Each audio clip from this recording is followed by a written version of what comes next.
স্বামী স্ত্রীর মতো এমন মহব্বতের সম্পর্ক আর নাই যতটা মহব্বতের সম্পর্ক আল্লাহ স্বামী স্ত্রী দুইজনের মধ্যে দিয়েছেন।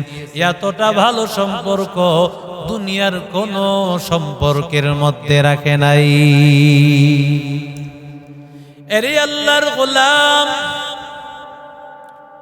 আল্লাহর নবী, রহমতের নবী আমার পয়গম্বর আয়েশা সিদ্দিকা রাদিয়াল্লাহু তাআলা আনহার সাথে পয়গম্বর রহমতের নবী আমার প্রায় সময় তো কথাবার্তা বলতেন রাতের আধারে।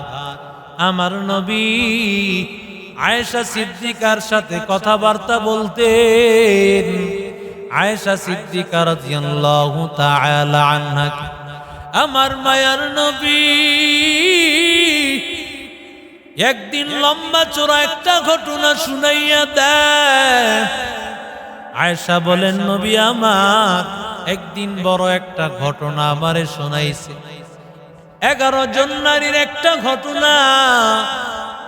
পূর্বেকার জমানায় 11 জন নারী তারা একত্রিত হইয়া চিন্তা করলো আমরা আজকে প্রত্যেকের ঘরের স্বামীর কথা, ঘরের কথা আমরা সবাই বলবো। এমন সময় সবাই এক একজনের স্বামীর গীবত শিকায়েত বিভিন্ন অভিযোগ দেওয়া শুরু করল। 11 নম্বর স্ত্রী ডাক দিয়া বলে, আমি বড় একজন গরিব ফ্যামিলির সন্তান, আমার ঘরের মা বাবাই বড় দুর্বল, আমার ঘরের মধ্যে তেমন কোনো খাবার নাই, আমার ঘরের মধ্যে তেমন কোনো সম্পদ নাই, কিন্তু আমার স্বামী রহিলু সাহলিন, আমার স্বামী বড় ধনাঢ্যবান, এমন একটা ফ্যামিলিতে আমাকে নিয়ে গেল যেই ফ্যামিলির মধ্যে টাকা পয়সার অভাব নাই, বড় ধনী পরিবারের একজন সন্তান। আমি তাকাইয়া দেখলাম আমার স্বামীর পরিবারের মধ্যে ঘোড়ার অভাব নাই, ঘোড়ার আওয়াজ আমার স্বামীর ফ্যামিলির মধ্যে অনেক ওটের আওয়াজ আমি দেখতে পাইলাম। ওই সময়ের মধ্যে ঘোড়া এবং উট যার কাছে বেশি ছিল সেই সবচাইতে বড় ধনী ব্যক্তি। আমার স্বামী ভালোবাসার সম্পর্ক আমার চলতেছিল এইভাবে। হঠাৎ করে একদিন আমার এই মহব্বতের স্বামী আমাকে তালাক দিয়া দিল। নবী আমার ডাক দিয়ে বলেন, ও আয়েশা, আমি তোমার কাছে 11 নম্বর বিবির স্বামী, 11 নম্বর স্ত্রী তার স্বামী যেমন, আমিও তোমার কাছে তেমন, আমিও তোমার কাছে ভালোবাসার পাত্র। কিন্তু 11 নম্বর বিবি তার স্বামী বিবিরে তালাক দিয়ে ফেলেছে। ও আয়েশা, আমি কোনোদিন তোমাকে তালাক দিয়ে তোমাকে ছেড়ে দিব না। আরো জোরে বলেন। আল্লাহর নবী, রহমতের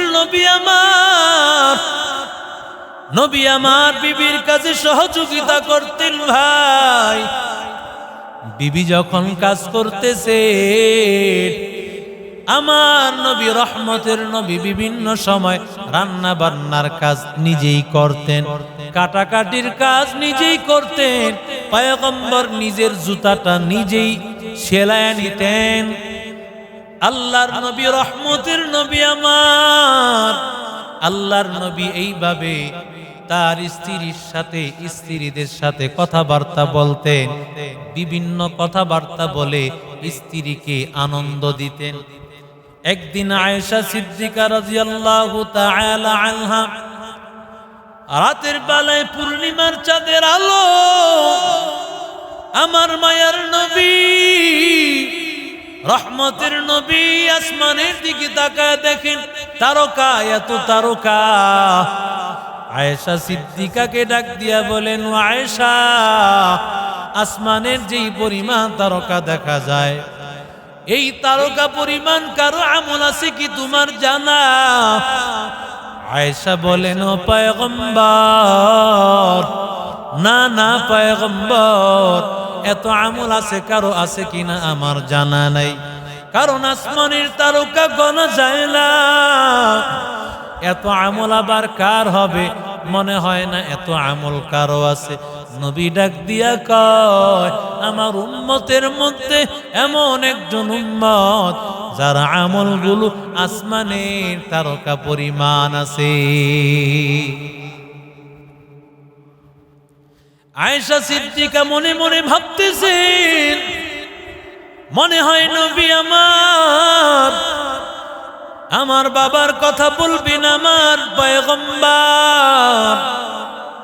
এটা ভাবারই তো কথা, কারণ প্রত্যেকটা সন্তানই তো তার মা বাবারে বেশি ভালোবাসে। কথা বলেন না কেন? তুমি হয়তো মনে মনে ভাবতেছো তোমার স্ত্রী তার মা বাবার কথা কেন বলে? বলবেই তো, কারণ এটাই তো দরকার। স্বামী স্ত্রী তার মা বাবার কথা বেশি বলবে। স্বামীও তুমি এটা রাগ করে থাকিও না, বরং আসল কুলাঙ্গার তো তুমি।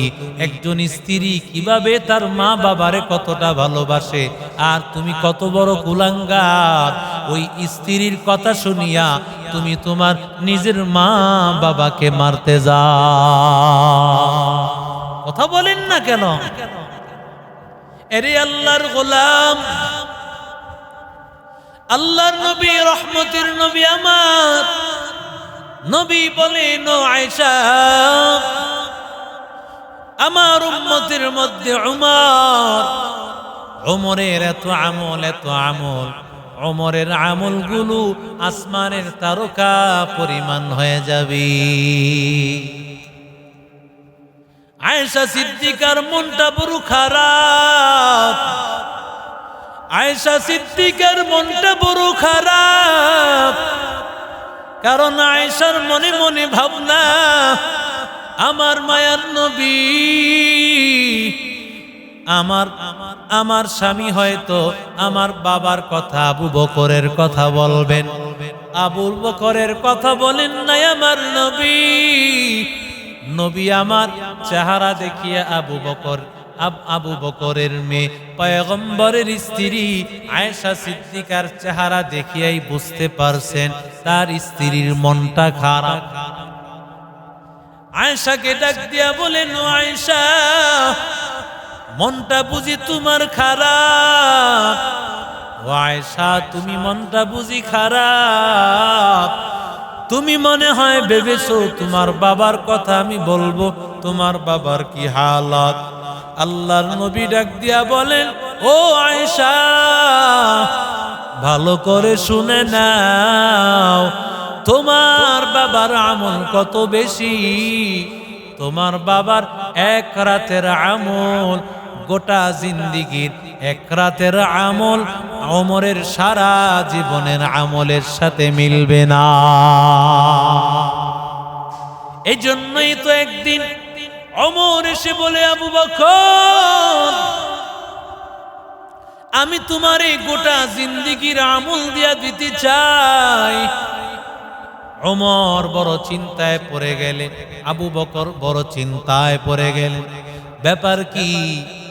ওমর তার সারা জিন্দিগির আমল কেন দিতে চায়? এটার কারণটা কি বুঝতে পারি না। ওমর, কেন তুমি সারা জিন্দিগির আমল আমাকে দিতে চাও? বিনিময়ে তোমাকে কি দেওয়া লাগবে? বিনিময়ে যদি আমার গোটা জিন্দিগির আমল দিতে হয়, তাহলে তো বড় ভয়ঙ্কর ব্যাপার। আবু বকরকে ওমর ডাক দিয়া বলেন, ওমর, বেশি কিছু দেওয়া লাগবে না, শুধু এক রাতের আমল তুমি আমারে দিয়া দিবা। একটা রাতের আমল দিয়া দিলেই আমি গোটা জিন্দিগির আমল দিয়া দিব। আরো জোরে বলেন। ওই যে গারে সাউর, মক্কা থেকে মদিনায় যাওয়ার সময় আমার পয়গম্বর আবু বকরকে নিয়ে গুহার মধ্যে অবস্থান করেছে। ওই রাতের আমলের ওজন এত বেশি, 3টা রাত আবু বকর ওইখানে ছিল। ওই 3 দিনের আমল আল্লাহর কাছে এত দামি, আল্লাহর কাছে ওই 3 দিনের আমলের এত দাম, ওই মাত্র 3 দিনের আমলের এত দাম। আল্লাহ তাআলা ওই 3 দিনের বিনিময় ওমরের গোটা জিন্দেগীর আমলের সমান হয়ে গেছে। আবু বকর ডাক দিয়া কয়, রে ওমর, আমার জিন্দেগীর আসল পুঁজি তো এই 3 রাতের আমল, আমি তোমাকে এই আমল আমি দিতে পারবো না।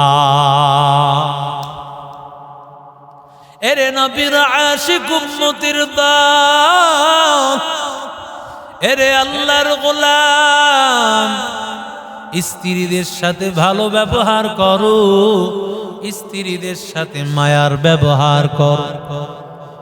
শরীয়ত বিরোধী যদি অন্যায় কোনো কাজ না হয়, তাহলে স্ত্রীদের সাথে এমন রাগ করিও না, তুমি দেখেও মনে করবা দেখি নাই। মনে করো গ্লাসটা ধৌত করতে গিয়ে একটা কাচের গ্লাস ভেঙে গেছে, তোর বাপের বাই টাইন না দিস, শরীর ঘরে শরীর তোর বাপের বাই টাইন না দিস। কাপড়, যেই কাপড়গুলো 10টা কাপড় আপনার, কাপড়গুলো ধৌত করতে গিয়া দেখা গেল 9টা কাপড় ভালোভাবে ধৌত হয়েছে, একটা কাপড় একটু ময়লা আছে। কাপড় কি দইছস তুই এটি? অথচ 9টা কাপড় কিন্তু ভালো, ঠিক না বে ঠিক? 9টা কাপড় ভালো, একটা কাপড় একটু 19-20 হয়েছে, এটা কি ধৌত করলি তুই? এরে নবীর আশিক উম্মতের দল, খাবারের মধ্যে নুন হয়েছে বেশি, খাবারের মধ্যে হয়তো ঝাল হয়েছে বেশি, খাবার তুমি যেটা পছন্দ করো না, হয়তো বা কোনোদিন সেটা ভিন্ন রকম হয়ে গেছে। স্ত্রীকে এমন ভাবে গালিগালাজ করলা, এরে নবীর আশিক উম্মতের দল, কারণ পয়গম্বর বলেন স্ত্রীকে কোনোদিন তোমরা গালিগালাজ করিও না, স্ত্রীর গালের মধ্যে তোমরা চর মারিও না। এমন কুলাঙ্গার আছে না নাই?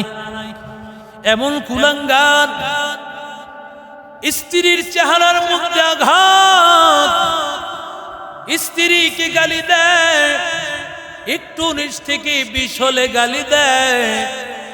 সাহাবীরা বলেন, ওগো পয়গম্বর, যদি রাগ হই তাহলে কি করব? কয়, তাদেরকে গালি দেওয়া যাবে না, মারাও যাবে না। বলে, মারলে কিভাবে মারবো? মারা যাবে যেন হাড়ের মধ্যে না লাগে, হাড্ডি পর্যন্ত না পৌঁছায়, হাড্ডিতেও যেন ব্যথা না লাগে, এমন মারা তো হয় না।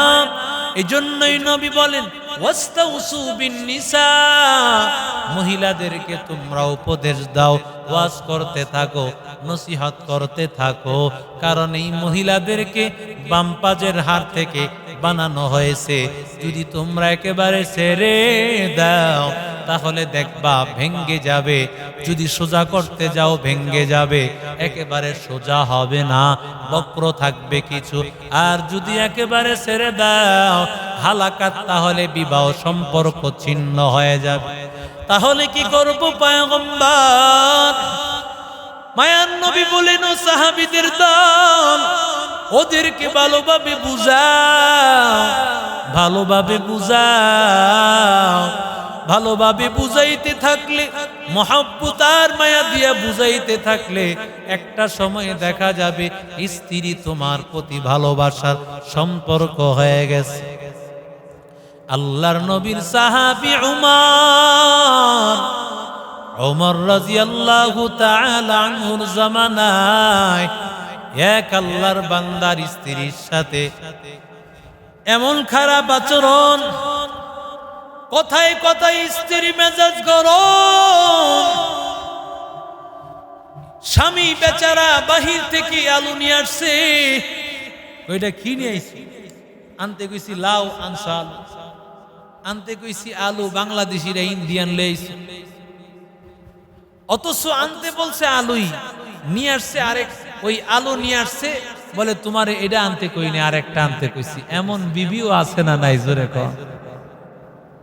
এমন স্ত্রীও আছে। কত স্ত্রীদের আচরণে কত স্বামীরা অত্যাচারিত নির্যাতিত।